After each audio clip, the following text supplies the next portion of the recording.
If you're a man dealing with brain fog, fatigue, or that flat feeling underneath everything you do, and someone has told you that your testosterone is normal, there's a good chance that you're missing something most physicians never check.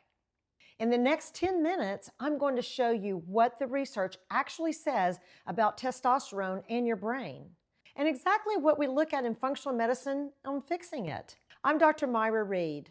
This is week 3 of my men's health series here on the Smarter, Stronger, Longer channel. Every week this month, I'm walking you through what's actually happening inside your body as you age and what the real evidence-based functional medicine has to say about it. Today is about testosterone, your brain, and why so many men feel like they're just doing everything right and they're still feeling off. Let me start with what I hear from men in my practice almost every week. It's rarely, I have brain fog. It's more subtle. It's the word that just doesn't come as fast. The thought that used to be immediate now takes a moment more. It's showing up to your job, your family, your workout training, checking every box, and something underneath still feels flat. If this sounds like you, I want to say this clearly. What you're feeling is real and it's fixable. Let's go to the research. Your brain is full of androgen receptors, the docking sites for testosterone. Density is highest in 2 key regions: the hippocampus, which controls memory, the prefrontal cortex, which controls executive function, focus, drive. When testosterone drops, these regions lose a critical signaling point. In a study published in Neurology at the University of Washington, researchers gave testosterone to older men and tracked their cognitive performance. The result? Improved spatial memory, improved verbal memory in men with mild cognitive impairment. In a separate longitudinal study, also in neurology, researchers from the National Institute of Aging followed older men for years. The men with the lowest free testosterone had measurably faster cognitive decline. Translation: low testosterone isn't just a hormone problem, it's a brain problem. This is also the work Dr. Dale Bredesen has built his cognitive decline protocol around. When hormones drop, the brain literally loses the fuel and the structural support. So if anyone has told you testosterone doesn't matter for your brain, they're not looking at the whole picture. It does. The research is clear. So if testosterone matters this much for the brain, why are so many men still struggling? Even men who have been told that their levels are normal. The standard lab range for total testosterone runs from 264 to 916 nanometers per deciliter. This is the range most used by insurance companies and most clinics use. If your level comes back at 320, they'll tell you you're fine. But here's what they don't tell you. The range was built around population averages, including aging, sick, and undertreated men. It is not the range associated with optimal energy, recovery, drive, or sexual health. In my practice, normal isn't the goal. Optimal is the goal. And these are very different numbers. I look at where you fall within that range. I look at free testosterone, not just the total. A full hormone picture in panels. A man at 320 is not the same as a man at 750. The first man is told he's fine. The second man feels fine. And it is the first place most men are quietly being failed by the system. Here's the second place. Most men don't get their hormones checked until they're already deeply symptomatic. I see men in their late 30s and early 40s who have been quietly declining for years. Their testosterone has been dropping. Their sleep has been worsening. Their energy and clarity have been fading. By the time someone finally tests them, they're 45, 50, 55, and the conventional medicine compares them to the normal for your age. But normal for your age isn't the same as healthy. In my practice, we start measuring earlier. We look at trends, not just a single snapshot. We catch decline before it becomes dysfunctional. Because the earlier we catch it, the more options you have and the better the outcomes. Now let's talk about treatment. because this is the next place where men get shortchanged. A lot of the men who come into my practice are already on testosterone, usually a topical gel, most often androgel. Their numbers are still suboptimal though. Their symptoms are still there. Why? Topical gels have real absorption challenges. Many men absorb only a fraction of what they apply, and the application sites really matter. Most men are putting it on their shoulders or upper arm, where absorption is unpredictable. Receptor saturation at the same application site over and over time can create a false ceiling.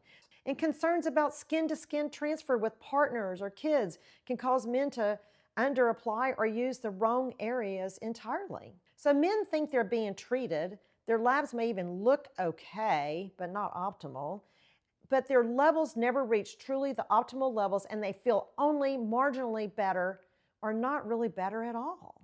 This is not a testosterone failure, it's a delivery failure. And in my practice, when a topical isn't doing the job, we move to better options. There's bioidentical compounded creams formulated for your dosing and applied where the absorption is dramatically higher and more consistent. The testosterone injections, usually we use the right kind of oil, not the one that they're using, the peanut oil from the pharmacies.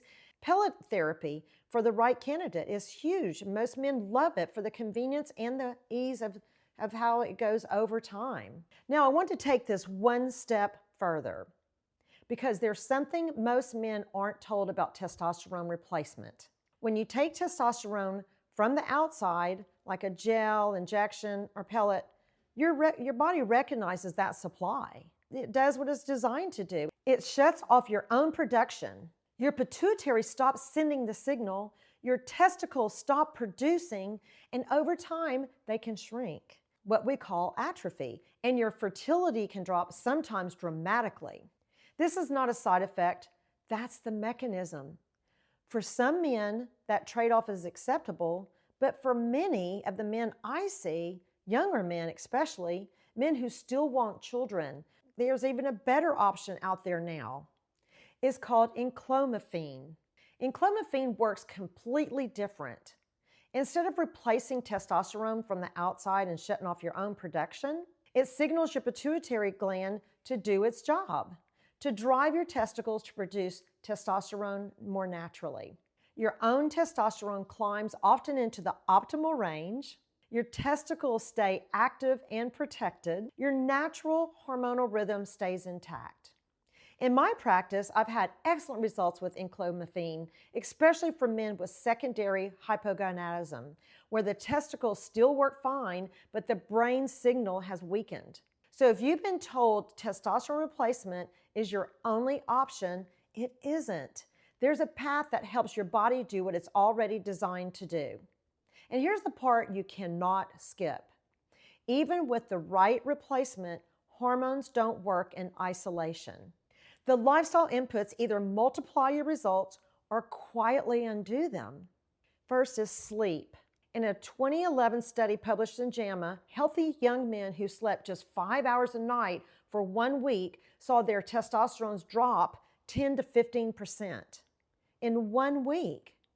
This is how fast sleep moves the needle. The second, diet. Insulin resistance and chronically high blood sugar suppresses testosterone and amplifies aromatization, the process where your testosterone gets converted to estrogen. Stable blood sugar protects your entire hormone plant profile. Third, alcohol. Even moderate alcohol lowers your testosterone and disrupts deep sleep. The effect is dose-dependent and consistent across the literature. Chronic stress. When cortisol stays elevated for too long, it directly suppresses testosterone production at the level of the brain. You cannot outprescribe a nervous system that is stuck in survival mode. And fifth, toxin exposure, endocrine disruptors, phthalates in plastics, BPA, atrazine in our water, microplastics, certain pesticides bind to your hormone receptors and disrupt the whole entire system. These are not side issues. They are the foundation that testosterone replacement works on. Replacement without lifestyle is a leak you cannot keep filling. This is exactly what I mean when I talk about living smarter, stronger, longer. Smarter, knowing the difference between normal and optimal, catching the decline early, asking better questions of your labs and your doctor. Stronger, building the biology that supports your brain, your body, your drive, the right hormones, the right delivery method, the right inputs. Longer, sustaining it for decades, your health span, not just your lifespan. Sharp at 70, strong at 80, fully present for the people who matter the most to you. Brain fog isn't a sign that you're broken, it's a signal. And the signal that your system is asking for a deeper look and a real plan. I built a free men's hormone quiz on my website, and it's the fastest way to connect what you're feeling to what's actually going on under the hood. The link is in the description. If you want to work with me directly, and my consultation information is there too. Next week is the final week in this series, and it's where everything comes together. I'll walk you through how to build your next decade intentionally, not by chasing one number, not by relying on one prescription, but by building the system that lets you live smarter, stronger, longer.